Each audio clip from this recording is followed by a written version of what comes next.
Olá, nesta aula vamos falar sobre o papel do Estado na economia.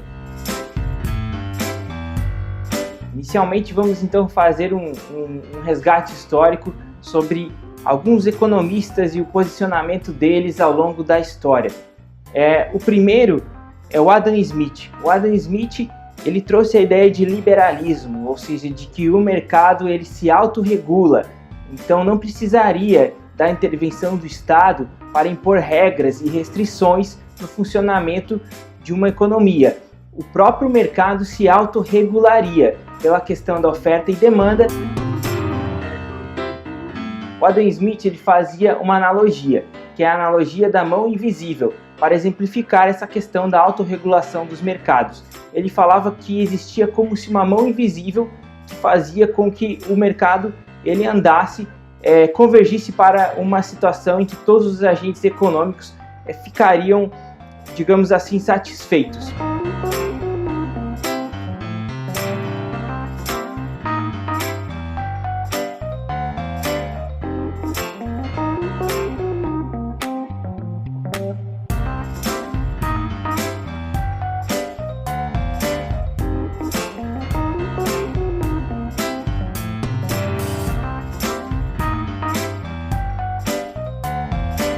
Com o passar do tempo, surgiu a economia neoclássica. Diversos economistas, como Walras, Menger, Pareto, Marshall e Fisher, começaram a desenvolver um forte arcabouço quantitativo, modelos matemáticos complexos, para tentar modelar o comportamento dos investidores e também dos agentes econômicos, das instituições.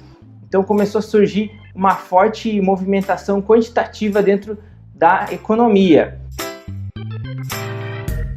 Com o passar dos anos, algumas ineficiências desses modelos mais liberais começaram a surgir. Alguns exemplos de ineficiências de mercado são o monopólio, o oligopólio, o monopsônio também, por exemplo. Ou seja, quando você tem, no caso de um monopólio ou de um oligopólio, apenas um ou pequenos grupos de vendedores para todo um mercado, então a gente tem uma ineficiência, ou seja, ao invés de o mercado convergir para uma situação em que todos os agentes ficassem satisfeitos, digamos assim, o mercado ele convergiu para uma concentração de riqueza na mão de apenas alguns poucos.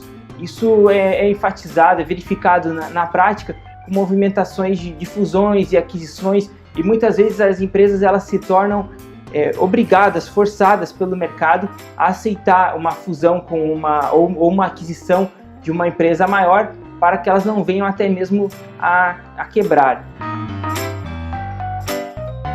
Na crise de 1929, a chamada Grande Depressão, ocorreu um grande movimento de demissões em massa, que começaram a somente piorar o ciclo de demissões. Então, grandes empresas demitiam, isso fazia com que aqueles funcionários tivessem um poder aquisitivo menor, logo eles consumiam menos na economia, e isso se tornava um ciclo, cada vez levando a economia para uma situação mais caótica.